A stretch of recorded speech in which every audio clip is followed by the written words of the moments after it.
It's actually not that easy to make devolution sound sexy. We as a country have a huge productivity crisis overall, and that's largely because our cities outside of London have been so far behind for so long. Basically what you're talking about is an industrial strategy.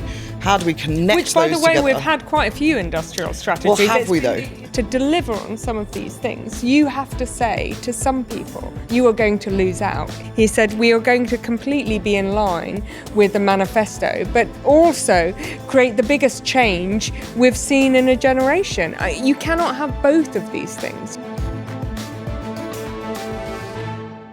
Hello and welcome to The Forecast. The King of the North is setting up a new throne room in Manchester, dubbing it Number 10 North. Andy Burnham says the UK is too centralised, that power and investment need to move out of Westminster, and that regions should have more control over everything from skills and transport to housing and public services.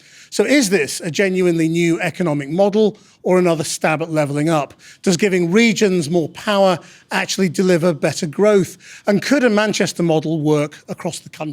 To go through some of this, we're joined by Hannah Peaker, Deputy Chief Executive of the New Economics Foundation, Henri, Murison, the CEO of Northern Powerhouse, and our economics editor, Helia Ebrahimi, is with me as well. So let's just get some first impressions on the speech. I mean, it was sort of big on feel and vibes and aspiration and hope.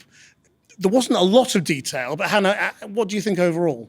Well, firstly, going big on hope and ambition and vision is no bad thing after the period we've had for the last 2 years, where you'll remember that premiership began with lots of efforts to tell us that it was going to be very bad for a while, and then we might hope that things will get better. So it felt quite a departure from that in terms of language and feel, and that does matter when you're trying to kind of unify a coalition of people who have lost faith and trust in politics. But also, I do think that there was substance there. I mean, it is not unsubstantive to say that I'm going to split the office of the Prime Minister and relocate part of that to another part of the country that has experienced a sense of being left behind, and in many areas of the North has been. And within that also setting out the contours of his vision in terms of public ownership, in terms of tackling the crisis in terms of youth employment. There was a lot of substance in there, and his kind of. But I think the real challenge, the thing that stands out, is if you want to differentiate that from a feeling of it's going to be bad for a while, you're going to have to wait, then you're going to have to populate what it is you're going to do right now that's going to make people feel better ahead of the next election. Yeah, now you say public ownership. We'll debate whether it's public ownership or public control. Henri, I mean, he talks about this being the biggest transfer of power across the UK in history. What do you make of that as a promise? I think it's bold, but I also think it's necessary, Krishnan, because the very simple point is that we as a country have a huge productivity crisis overall, and that's largely because our cities outside of London have been so far behind for so long. They're starting to catch up. Greater Manchester's been the fastest growing city region in the last 20 years. There's been green shoots for recovery, for example, in places like Rotherham. So there's something to work with, but government needs to go all in on that, because otherwise we're never going to generate enough tax revenues to support the types of public services that people in this country have come to expect. And that means that this matters if you're in Surrey or if you're in deprived parts of the southwest as much as it does for the north of England, because we're going to need to deliver a significant counterweight to London that can contribute something similar in terms of fiscal surpluses if we're going to be able to continue to sustain not just the NHS, but the new National Care Service that Andy wants to introduce, plus schools, kind of education, which we've actually over the last decades underinvested in. So we're not spending as much on those as we probably should if we want to remain competitive globally. So the kind of universal goods, the thing that make a country something that you're prepared to fight for, and the cost of national defence is another example, probably in that same space. It does require a more decentralised country that's not just more politically fairly governed, but one that's more economically productive across the board. And the way to do that is to allow places to maximise the scale of opportunity. The North has a particularly strong case to make in that space in terms of infrastructure investment, welfare reform. The benefits could be huge, but actually that argument, as Andy said, could be made for all the parts of the UK as well. Helia, overall, I mean, what did you get in terms of trying to work out what Andy Burnham economics is? Well, listen, I think as Hannah was saying, the political message of hope in your heart and this is the economic plan, that all landed very well. He's a great communicator. But the big planks of information, i.e. who's the chancellor that's going to lead this, we don't know the answer to that. How's he going to pay for some of these things? You know, for example, he talked about having the biggest council housing boom since the post-war era. We don't know how he's going to deliver those things. And in fact, a lot of the policies that he's talking about, yes, they're substantial, but, you know, as Hannah and Henri both know, they're policies that we've been trying to implement in this country now for a couple of decades, with the Northern Powerhouse and the Cameron-Osborne years, with levelling up under Boris Johnson, and even to some extent with some of the reviews that Rachel Reeves and Starmer have done in devolution and in changing infrastructure spending. So it's a bit scant on detail, Krish, but you do get a sense that, and I think I'd say the big question for me is whether you can achieve some of these goals, these devolution goals, whether it's possible to implement it, whether we can become a Germany.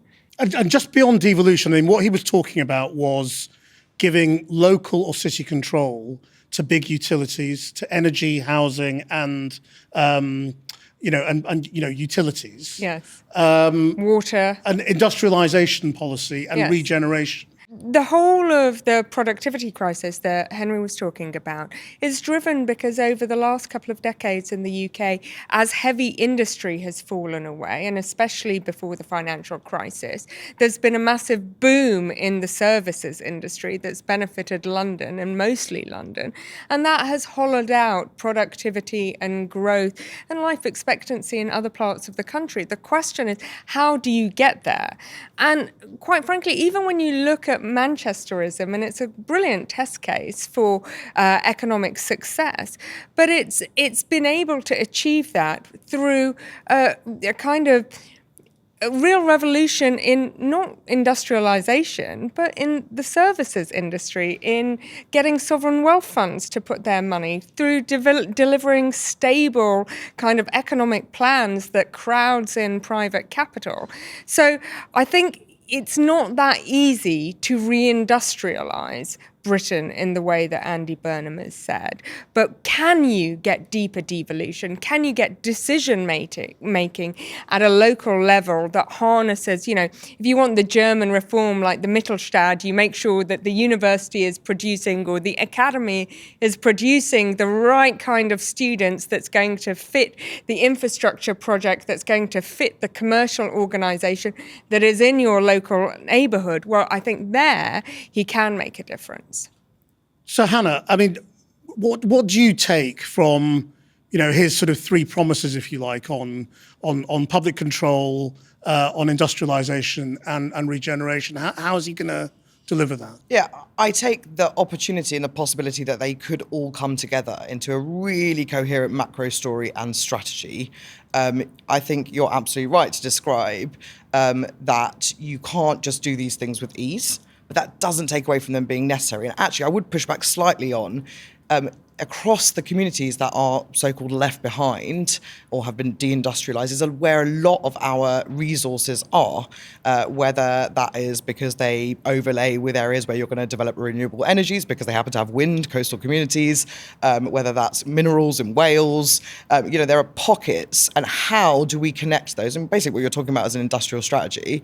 How do we connect Which, by those the way, together? we've had quite a few industrial strategies. Well, have it's been the implementation well, we've had a lot of people that's failed. talking about industrial Exactly. strategies. We've had a lot of talk about it. So this is an opportunity, and why I think it's right that he talks about the essentials in that context. We are in a period of huge insecurity, not only at household or individual level, but at national level too. Some of the stuff Rachel Reeves did talk about. And actually, if you can begin to pair that reindustrialization process so that it connects those universities. We have the universities, we have that stuff nailed. But what we don't have is the transport that connects those people with those ideas to the innovations in agriculture, for example, or brings those goods back out and the workers back in. Those are the things that have to go a lot further. In terms of public ownership, and I know it's now turning into this kind of, is it public control or is it public ownership? I think it's a kind Which of... one is it's it, a Hannah? full Which stack. one is it? I think it will depend on the essential, but the core point remains that we are in a situation where prices are extremely high, and a lot of that is born out of an economic strategy that deliberately privatised to grow the wealth of some, and in doing so, whacked onto our bills a kind of privatisation premium, where we were promised competition would keep the prices down. It hasn't, and that's because in a lot of our essential industries, energy, etc., there's an effective monopoly. So then we said, all right, what we'll do instead is, because there's a monopoly, we'll divide it up into lots of other things and then create competition there.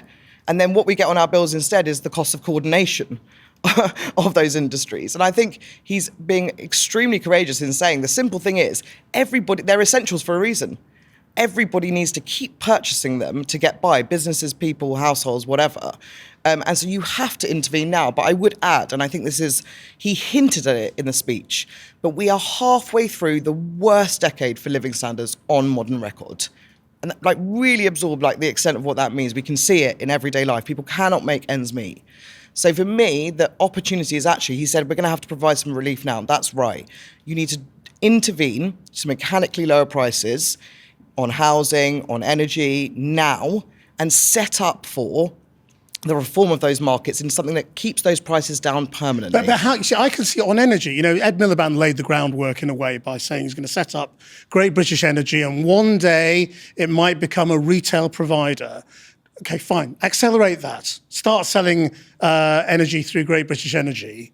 You're not going to be nationalising British Gas again, are you, and all the other electricity generators and retailers. So you're looking at sort of providing a new nationalised competitor into the system. Is that what you mean? Yeah, I think there's a huge opportunity for GB Energy to be a player in the market. That might be one thing. We might look to publicly own the national grid, for example. And it's very unusual, by the way. I mean, it's true to say that it's unusual for it to be in private hands. When you look at international comparisons, the question, as you said, Chris, is how do you get there? They could take off more of the environmental subsidies into general taxation. That's something that the Starmer-Reeves government have already done, moved towards.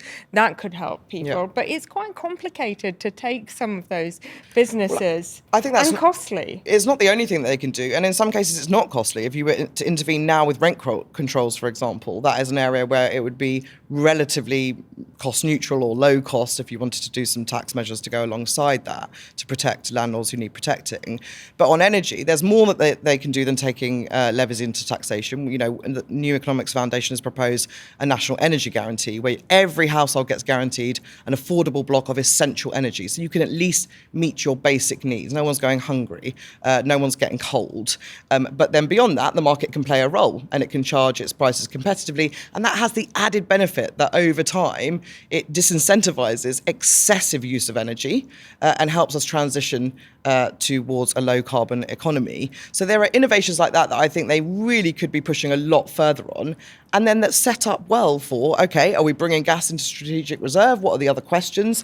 How do we do that? And what's the framework that's going to guide all of this? And I think that's where Andy will really push through. Henri, I mean, some people will be listening to all of this and going, well, haven't I heard all of this before? Isn't this what levelling up was? Isn't boosterism under Boris Johnson just their version of what hope under Andy Burnham is? And why should I believe in it? What do you think the difference is? I think it is different because the level of ambition is significantly higher. And this isn't about doling out sort of pockets of money for sort of visible projects. This is a completely different approach. I would take a different tack, though, in terms of what intervention in the energy market might look like. So, for example, in the moment, if you're a community energy project, you need someone to help you to sell energy between you and your neighbours.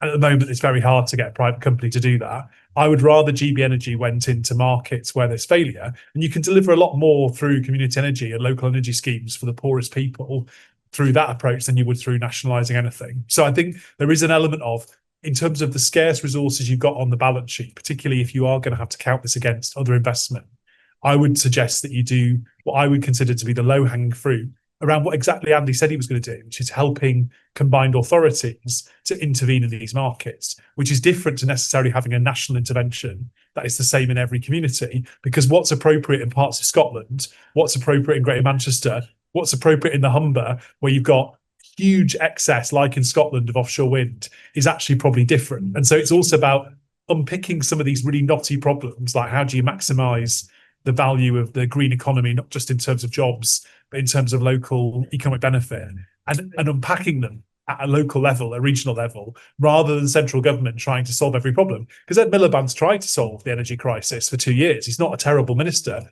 He seems pretty engaged. Yeah, he's not got that much further in 2 years. There is an element of, well, why not let the mayor of the West Midlands have a go? Why not let others have a go and empower them to see if they can find solutions? And then if some of these things work, then you can scale them up around the country, rather than thinking that there's always going to be a national solution for every problem. Because some of these things, the national simple solution is exorbitantly expensive, and we're not, as a country yet, prepared to pay wildly more direct taxation. We might be able to get more out of people than we are now. We might be able to tighten up on wealth. And those are things I'm sure that will be done. But even that, the West Streeting plan doesn't get you that much further than Rachel Reeves has got. It makes a marginal difference at the fringes of public spending. To do wide-scale nationalisation would be really expensive. And as much as it might be something Andy would want to do politically, I think he's going to have to practically focus on empowering places to do transformative things, which is significantly cheaper than potentially doing it at a national level. But might have, in some cases, greater results. But can I just say, it has happened at a local level. There are examples. For example, Warrington Council was an investor in energy, and that did not work out well. So, I mean, these are great ideas, but they don't always. That was buying schemes in other parts of the country.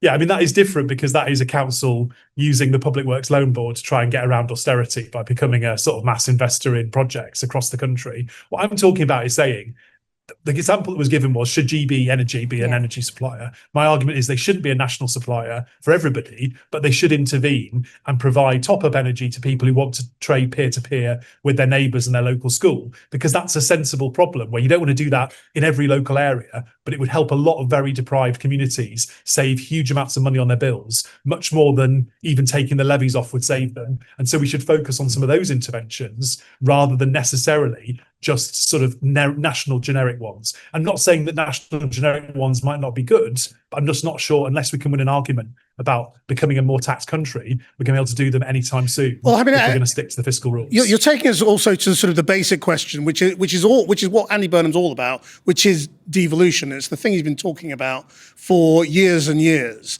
in terms of getting, transferring budgets and power to local authorities, and it might mean some sort of new tiers of local authorities. I mean, what do you think? Having worked fairly closely with him, he really wants to see in terms of this transfer of power. Where does it come from, and who does it go to? I think what he's talking about is exactly what Greater Manchester did, which is this isn't about a level of government becoming more empowered. It's about creating the type of social partnership, including not only the trade unions and business, but more broadly, universities and other civic institutions that can be empowered to make collective decisions, which is the Greater Manchester way. So what Andy wasn't saying is, I want to make mayors more powerful than they've ever been. That is a byproduct of what he's talking about. What he's talking about is he wants to create what was the concept of the Manchester family, right? Which predated devolution, which was the idea that everyone in Manchester, in Greater Manchester, wanted to make Manchester successful. And they were all going to benefit from it. And they all worked together. And they all used whatever levers they had, public or private, to make that happen. And if there were things the private sector couldn't do for itself, then the public sector would intervene, but explicitly to leverage more investment rather than just because they wanted to, because they thought they should control things. And I think this is an interesting notion, really, is that Andy is starting to collapse the dichotomy between public and private ownership. Because actually what he's saying is, in some cases, that he wants more private involvement in public goods and more public involvement in things that have currently been run privately. And that is about alignment and about getting the best outcomes for the public and also economically. And that, I think, is the secret sauce of what he has learned from Manchester. I think that's right. I think what you'll see with Andy is a view of what is the appropriate role for public and private finance in these different contexts, rather than kind of blindly going along with this kind of private finance myth that says it's always good. Well, we know from PPI that in most cases that hasn't worked out to be true, and in many cases it wasn't appropriate for private finance to play the extent of the role that it did, or indeed now we're seeing private equity in the dysfunctional role that it's playing in some places. But I think just to challenge back then, I think what I hope from him is that he will take the same kind of approach in terms of thinking in a sensible way. What is the appropriate balance between national, regional and local government? Neff is a big advocate of devolution and has been for many years. But what we do see in the current context that we're facing is there's a role for each part of government to play, and those roles should be different. And I agree that the kind of Badenoch comments are just this classic idea that nobody could possibly be trusted outside of 1 square mile of part of our country is absolutely ludicrous and unhelpful. And actually, the closer people are to people's needs, the better they understand some of the solutions. But I will say that there's got to be a role for central government in this as well. To take your example of community ownership of energy, which I think is absolutely right, has to be in the mix. But you are also, there's a challenge with devolution and with centralisation to pose, which is how do you make sure you redistribute well between places? Devolution provides a lot of the answers there, but also how do you redistribute well between households? And some of that is going to have to come from national government as well. What do you mean? So if we have a situation where people are, as I said, living standards are declining, we have a growing number of people, I think it's 18.5 million people, 35% of the electorate now consider themselves economically insecure. And that has to be changed. So when it comes to national government, not only in the case of energy can it play a unique role, for example, in having a conversation with the Bank of England that says, maybe given the strong multiplier effects, the strong benefits that you get when you invest in green energy, we should be looking at the OBR scoring that differently, and perhaps the bank could introduce a kind of dual interest rate system where they get a lower effective interest rate on those investments to make it cheaper to make the investments. Those are uniquely roles that central government can kind of negotiate with the bank, but also in terms of redistribution of disposable incomes, which is what has to happen kind of right now, which is very challenging to do in the context of Iran and everything else that has happened. Government has got an ability to mechanically lower prices through rent controls, through a national energy guarantee, for example, or through the transport system. But it shouldn't stay with national government. And Andy's right to say the devolution thing will never be achieved unless you start now.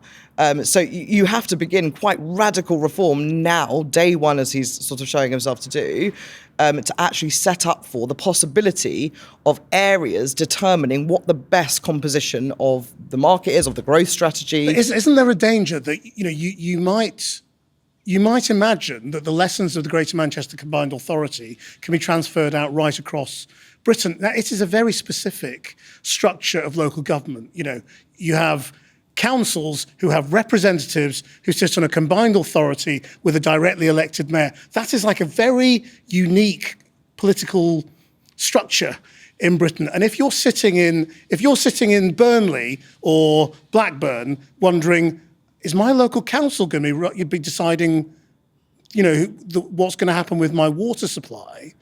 It's a very different set of sort of democratic underpinning, isn't it? If you're in a small town. I don't think he's proposing, though, to take the Manchester example and just layer it onto every part of the country. The point of what he's suggesting is that if you have a proper mechanism, not only for the devolution of power, but also fiscal devolution, areas can properly decide what it is that they need and how they structure their response to that. And I think that is absolutely right. And it's not happening. We've seen with Labour coming in, it's done some of the kind of technical, decent work, some technical work to actually organise the authorities into a structure where those powers could be passed. It's all a bit slow, though, isn't it? It's like a repeat of kind of, we'll do a bit more here, we'll tweak there, we'll make sure. It's all very, it doesn't speak to people. The opportunity with devolution right now is to restore a bit of trust, not for the whole of government to actually see that trust restored, because people have a stronger belief that local and regional government, their mayors, etc., can actually do the things, or will do the things they say they're going to. We've got lots of places. Lancashire's the one last place that hasn't yet got a mayor, but at least it's got a shadow thing. So I think that there is an element as well, though, in certain parts of the country, this reform has come quite far. And obviously you've also got London, right, that's had a mayoral system now for a long time. And a lot of the opportunities aren't just in big northern cities, like freeing London from the shackles of central government control and allowing them to keep more of the benefits of the projects and the opportunities they could bring forward.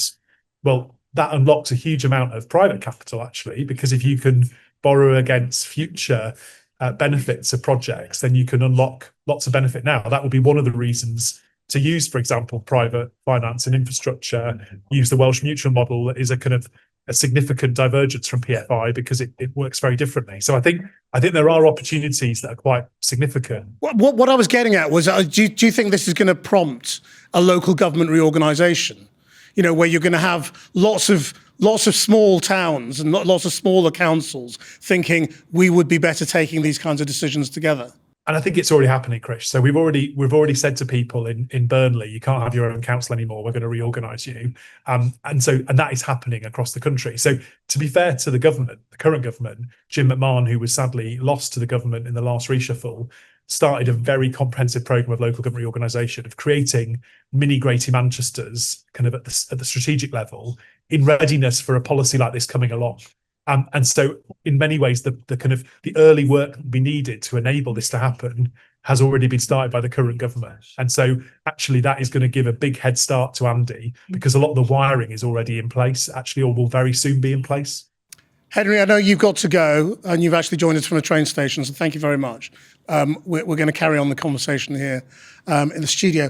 Helia, you raised the question of where the money comes from. Do we have any hints of sort of what he might be thinking of? No, I mean, there was a slight hint that actually there'd be a tax cut in helping living standards, but no, we don't know. There's been talk about whether local authorities, talking about this fiscal devolution, but about them keeping some more of their business rates, which allows local authorities to have more control over what's happening in their area. But the more radical things, for example, keeping more income tax, we didn't hear anything about that. Council tax, reassessing property taxes. There was no indication of what the Burnham government will look like. And I mean, if you look at Manchester again, and I guess this would be my question to you, Hannah, is that there isn't much evidence that this boom in growth that has brought masses of great employment in Manchester, a boom in services, it's brought house prices have gone up, but living standards have actually not moved up as much as possible. How do we know that this kind of devolution, what do you need to make sure that it reaches in and actually delivers you on can get these growth living that doesn't standards? improve living standards for most people. Good growth, as Andy Burnham would say. We're in a particularly difficult bind right now. External events have had a huge impact on our economy, and the structural stuff that Andy is hoping to do will, I think, provide some of the resilience to future shocks. But nonetheless, we are in the midst of a shock flowing from conflict in the Middle East and everything that has come out of that. And what that means is that while productivity growth is critical and you have to make improvements there, the thing that actually binds in the immediate is in terms of demand. And you can see that expressed through an effectively negative output gap. People can't afford, even if you could ramp up the goods and services being provided by local firms, people right now cannot afford to buy them. We've had, stagnant wage growth for many, many years.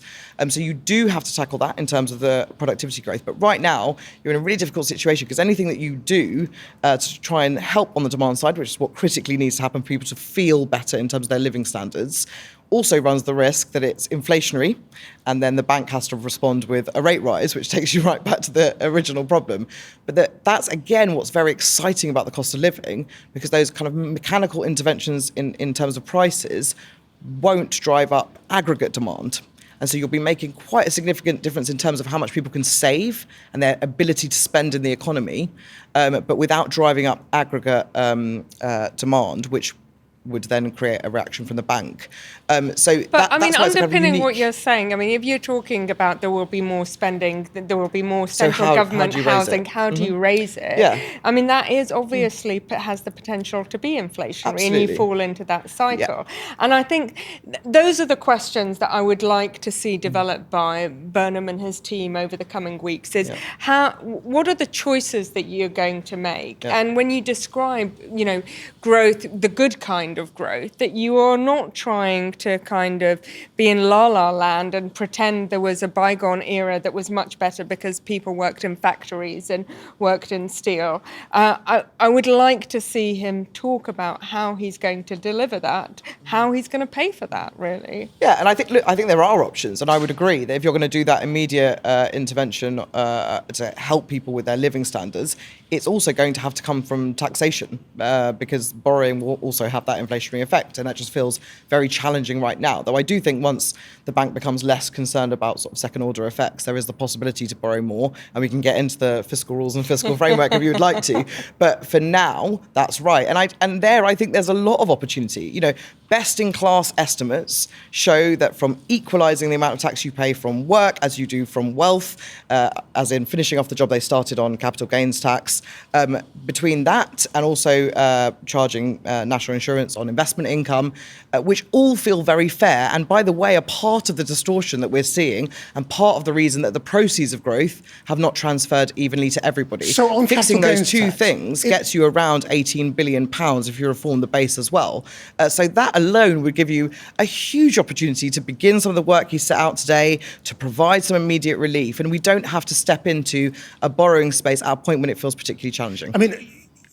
If they're going to equalise or go towards equalising capital gains tax with income tax levels, yes, there's an argument about fairness on that that's quite easy to sell. But what do you tell all the small business owners who say, hang on, I've built a business over my lifetime to be able to because he was talking about provide for my startups and family. entrepreneurial spirit. Are they all going to be exempt? Or, this is only going to hit rich people with shares? Or So the group that we're talking about is very, very, very narrowly concentrated, and it is just right and a point of fairness, but also a point of efficiency that taxes should be levelled and the same for different groups. It's not okay, for example, that a tenant who right now, let's not forget, renters are facing astronomical costs of rent that are growing across the country, not just a London problem.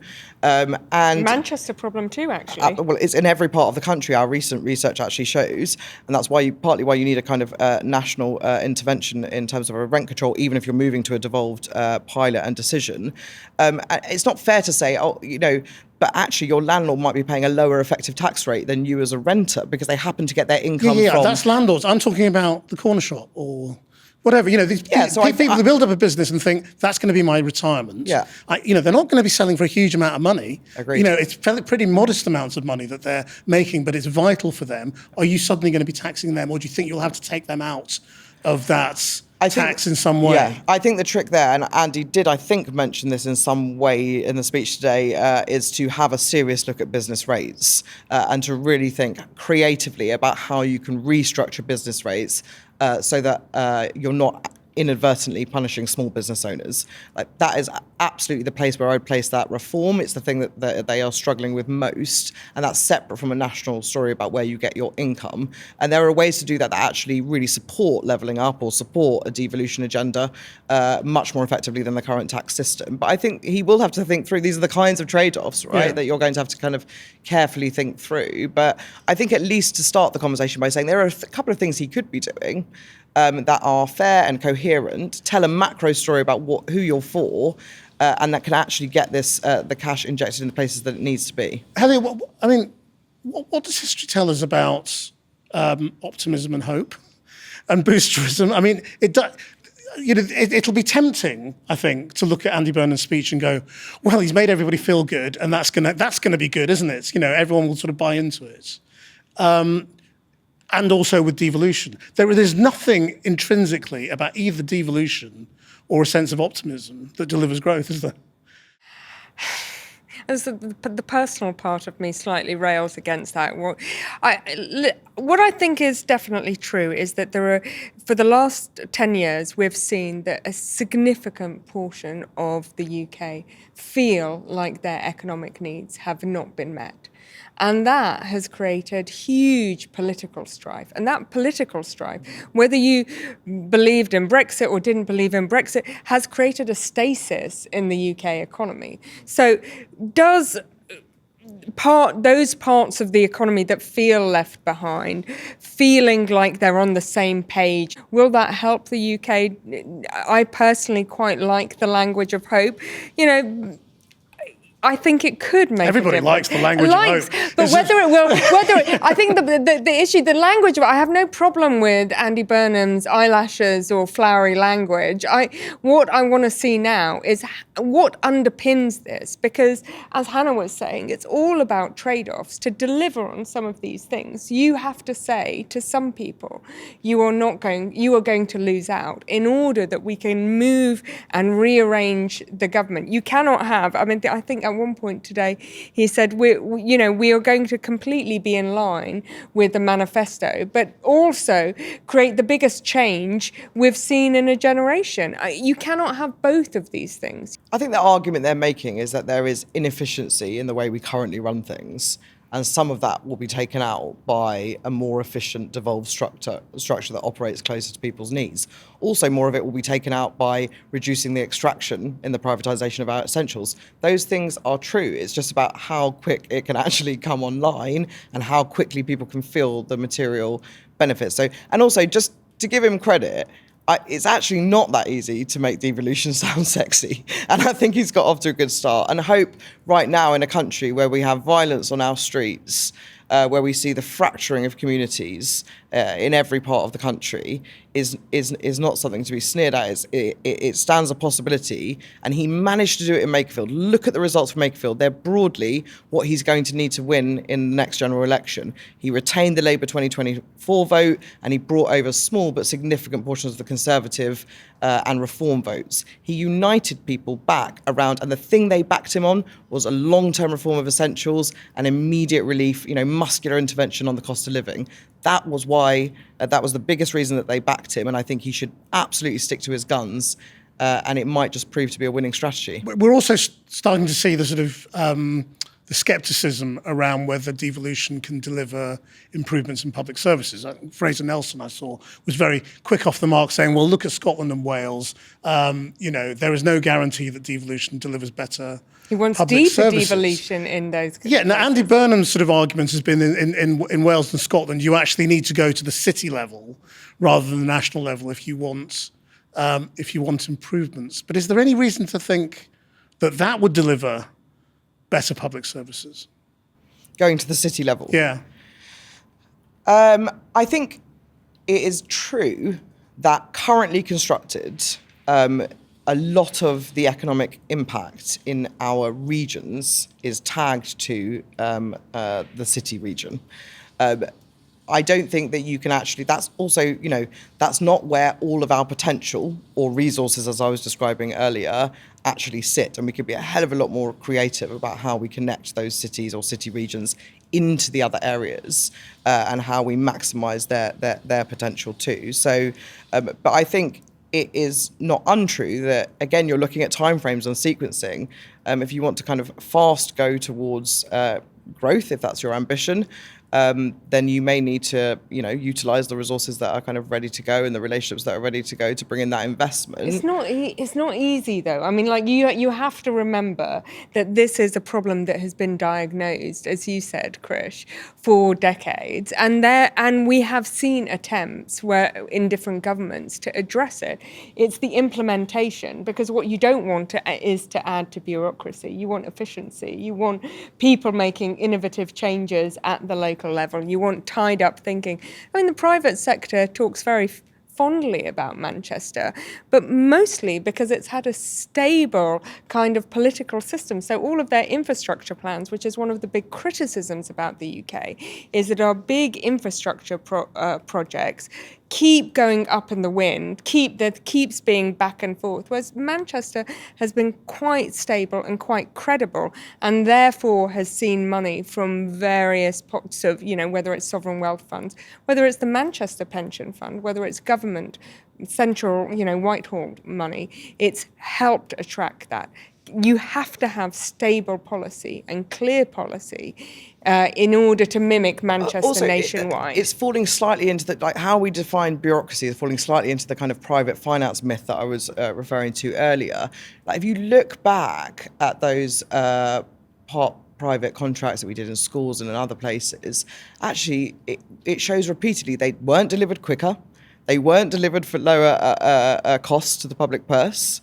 They weren't more efficient. They didn't have kind of less bureaucracy about them.